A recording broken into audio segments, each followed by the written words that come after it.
Pergilah ke seluruh dunia, beritakanlah Injil kepada segala makhluk.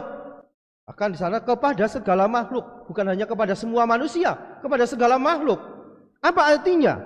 Injil adalah kabar sukacita. Kemanapun kita melangkah, kita ditugaskan untuk mewartakan sukacita kepada segala makhluk. Entah itu manusia, hewan, tumbuhan, ataupun segala ciptaan Allah. Supaya mereka mengalami sukacita oleh kehadiran kita. Ke tempat bahagia, mari hamba masuklah ke tempat bahagia. Dalam nama Bapa dan Putra dan Roh Kudus. Tuhan bersamamu.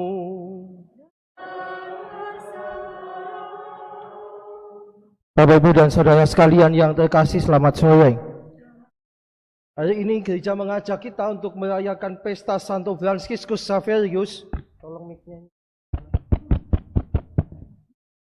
Seorang imam dan sekaligus pelindung misi gereja. Dia dilahirkan di Puerto Xavier di Navarra di Spanyol pada tahun 1506 dan ia diangkat menjadi pelindung misi gereja. Kita sekalian diajak untuk mengenangkan dia juga karena secara istimewa Franciscus pernah hadir di tanah air kita. Dia pernah istilahnya mampir di Maluku dan di sanalah dia juga mewartakan Injil Kerajaan Allah. Ketika akhirnya dia meninggal dunia, Franciscus Xaverius meninggalkan banyak warisan semangat misi. Bagaimana dia menyelenggarakan misinya dan dengan penuh semangat menjalankan tugas misi itu. Marilah kita awali perayaan kita ini dengan menyesali dosa kita. Kita mohon belas kasih pengampunan Tuhan supaya kita semakin layak di hadapannya. Tuhan Yesus Kristus, Engkau diutus menyembuhkan orang yang remuk redam hatinya. Tuhan, kasihanilah kami. Engkau datang untuk memanggil kami orang yang berdosa. Kristus, kasihanilah kami. Engkau duduk di sebelah kanan Bapa sebagai pengantara kami. Tuhan, kasihanilah kami. Allah yang Maha Kuasa senantiasa mengasihani kita, mengampuni dosa kita dan mengantar kita ke hidup yang kekal. Saya bacakan dulu apa yang dicatat di dalam kisah singkat mengenai Franciscus Xaverius. Tadi dikatakan Franciscus ini dilahirkan di Puerto Xavier. Dia seorang bangsawan. Xavier itu ada di Navarra di Spanyol tahun 1506. Dia menjadi teladan bagi para misionaris sepanjang zaman. Bahkan pada akhirnya dia diangkat menjadi pelindung misi gereja Katolik. Ketika dia masih muda dikatakan dia adalah pribadi yang ambisius. Orang yang kaya, bangsawan. Dia menyadari sungguh bahwa apapun yang menjadi keinginannya akan tercapai. Maka dia menjadi orang yang ambisius. Dia belajar di Paris, Prancis, dan di sana ia bertemu dengan Ignatius, yang kemudian kita kenal dengan Ignatius Loyola, yang mengajaknya masuk dalam hidup religius yang mendalam dan juga memiliki semangat kerasulan. Franciscus yang semula tidak pernah memikirkan hidup rohani, yang tidak pernah memikirkan tugas perutusan sebagai orang Kristen, ketemu dengan Ignatius dan mereka satu sama lain kemudian saling mengisi hidup religius mereka. Bahkan dicatat bahwa Franciscus itu adalah satu dari 7 sahabat pertama yang bersama-sama dengan Ignatius Loyola mengucapkan kaul di Bukit Montmartre.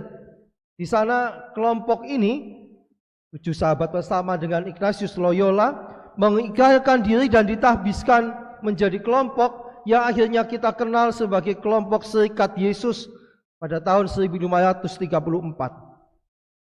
Selanjutnya dicatat Franciscus pergi ke Venesia dan di sana dia ditahbiskan menjadi imam tahun 1537.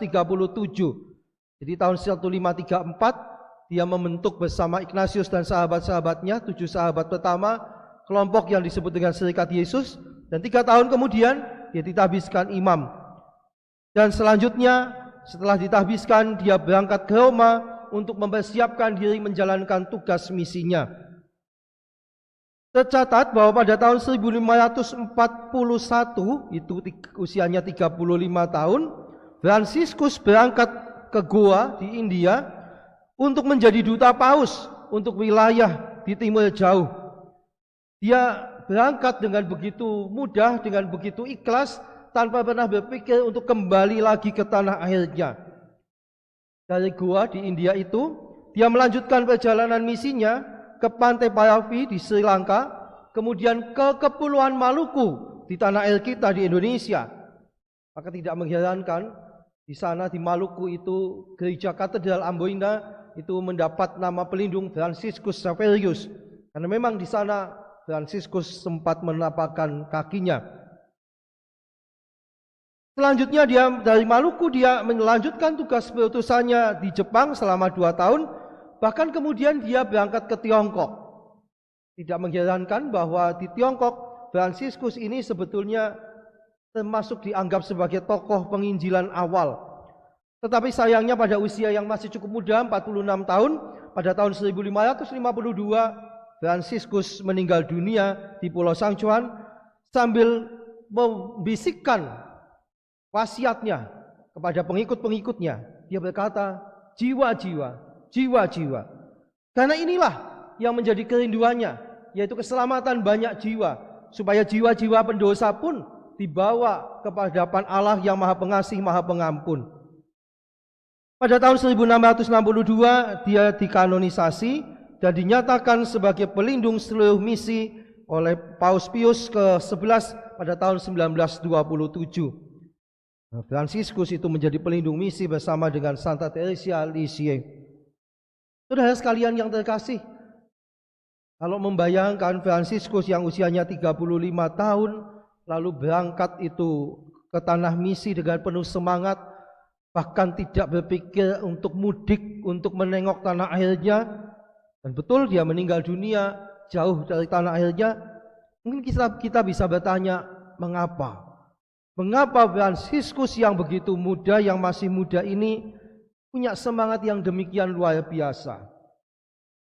Jawabannya salah satunya bisa kita temukan dalam bacaan pertama, seperti yang diyakini oleh Santo Paulus yang dia ceritakan kepada jemaat di Korintus. Paulus merasa tugas mewartakan Injil adalah panggilan hidupnya. Bahkan dia berani mengatakan, celakalah aku jika aku tidak memberitakan Injil. Bagi Paulus jelas bahwa memberitakan Injil adalah sebuah panggilan wajib. Sehingga dia mengatakan, celakalah aku kalau aku tidak mewartakan Injil. Dan dia mengatakan, kalau tugas mewartakan ini adalah keinginannya sendiri, ya dia merasa berhak menerima upah. Tetapi Paulus mengatakan, saya tidak memikirkan upah, merasa tidak perlu memikirkan upah. Karena apa? Karena tugas perutusan ini bukan atas kehendaknya, tapi ini adalah panggilan dari Allah yang dipercayakan kepada Paulus. Maka bagi Paulus, mewartakan Injil itu sudah merupakan anugerah yang luar biasa. Orang Jawa mengatakan, ingatase aku. Paulus mungkin mengatakan yang sama. Ingatase aku sing biyen tukang penganiaya jemaat, sekarang ini dipilih Allah mewartakan Injilnya. Maka ada rasa syukur, terima kasih, kagum yang sangat luar biasa. Ingatase aku sing ora pantes kok dipilih. Maka bagi Paulus, ketidaklayakannya ini yang bukan mendatangkan hukuman tetapi justru membuat dia dipilih, inilah upah yang sungguh tidak bisa diperhitungkan nilainya. Upah yang begitu tinggi nilainya. Yang mestinya dihukum, bukan hanya tidak dihukum, tetapi justru dipilih mewartakan Injil. Santo Fransiskus Xaverius mengalami hal yang sama. Dia yang masa mudanya penuh dengan foya-foya yang ambisius, merasa bersyukur kepada Allah karena dia dipilih untuk menjalankan tugas perutusannya. Maka ketika dia merasa dipilih, dia mengatakan dalam hatinya, ya, saya berangkat dan saya tidak akan memikirkan diri saya apalagi untuk pulang ke tempat kelahiran saya. Dengan cara itulah baik itu Paulus maupun Fransiskus Xaverius yang kita pestakan hari ini menjalankan tugas yang diserahkan Yesus kepada murid-muridnya. Pada kedua orang kudus ini juga kepada kita. Pergilah ke seluruh dunia, beritakanlah Injil kepada segala makhluk. Akan di sana kepada segala makhluk, bukan hanya kepada semua manusia, kepada segala makhluk. Apa artinya? Injil adalah kabar sukacita. Kemanapun kita melangkah, kita ditugaskan untuk mewartakan sukacita kepada segala makhluk. Entah itu manusia, hewan, tumbuhan, ataupun segala ciptaan Allah. Supaya mereka mengalami sukacita oleh kehadiran kita. Maka Bapak Ibu, para saudara sekalian yang terkasih, perintah Yesus, pergilah ke seluruh dunia dan beritakanlah Injil kepada segala makhluk. Sekali lagi, bukan hanya tugas kepada Paulus, bukan hanya tugas kepada Fransiskus, tapi juga tugas kepada kita sekalian. Dan kita juga diajak untuk tidak mempertanyakan upah. Tapi bersyukur bahwa kita yang lemah ini, yang penuh dosa ini, yang tidak punya banyak kemampuan ini, dipilih Allah untuk menjadi alatnya mewartakan Injil. Syukur kepada Tuhan yang sudah memilih kita, yang sudah memanggil kita ambil bagian dalam tugas perutusannya. Dan kita yakin kita akan mampu menjalankan tugas perutusan itu bukan karena kemampuan kita, tapi karena Allah yang memilih kita. Dia itulah yang akan memberikan kemampuan kepada kita. Maka tidak ada alasan bagi kita mengatakan, ya saya tidak bisa, saya nggak bisa apa-apa, saya lemah. Ya, Tuhan tahu kita lemah, Tuhan tahu keterbatasan kita. Tapi kalau Dia sudah memilih, itu artinya Tuhan sudah siap membackup kita. Tuhan sudah siap membantu kita, menolong kita, supaya tugas perutusan itu bisa kita laksanakan. Tugas kita hanya satu, katakan, ya siap, saya mau jadi utusanmu. Yang lain serahkan kepada Allah. Dia yang memilih, Dia yang memanggil, Dia yang mengutus. Dia pula lah yang akan menolong kita menjalankan tugas perutusan kita. Dalam keluarga, dalam gereja, masyarakat, atau dimanapun. Ya, saya mau. Amin.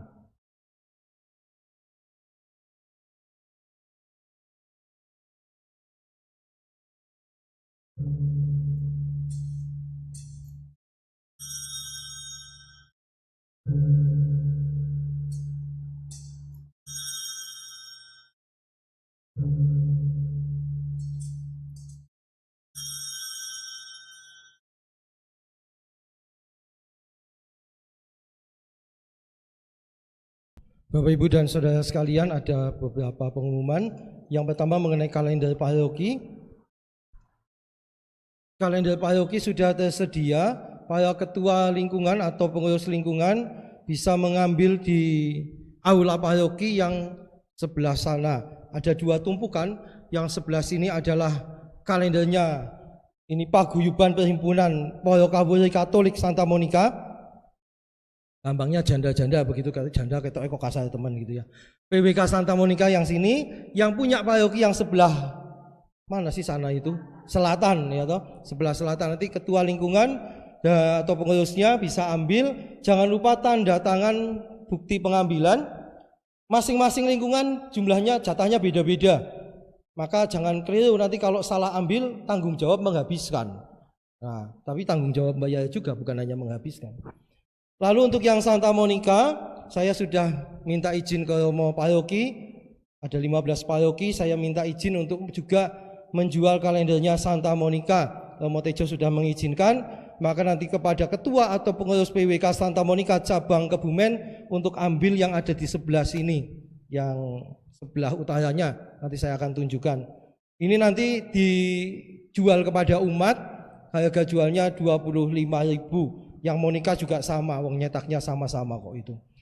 Itu yang pertama. Kemudian yang kedua, ketua-ketua lingkungan, pengurus lingkungan sudah mendapatkan kotak, semacam kotak APP, tapi ini untuk aksi Natal. Semoga sudah terbagikan kepada seluruh umat, sudah dibentuk menjadi kotak sungguhan. Karena kemarin itu kan masih kotak digepengke. Silakan itu dibentuk kotak lalu diisi, nanti pada saatnya dikumpulkan lagi dana yang terkumpul untuk pembiayaan Natal, Paskah, dan aksi sosial lainnya. Ini beberapa pengumuman, semoga Bapak Ibu nanti bisa menyampaikan juga kepada teman-teman yang lain. Akhirnya terima kasih atas kebersamaan dan doa-doa kita hari ini. Saudara sekalian, pergilah sebab perayaan syukur kita dan adorasi sakramen Maha Kudus kita sudah selesai.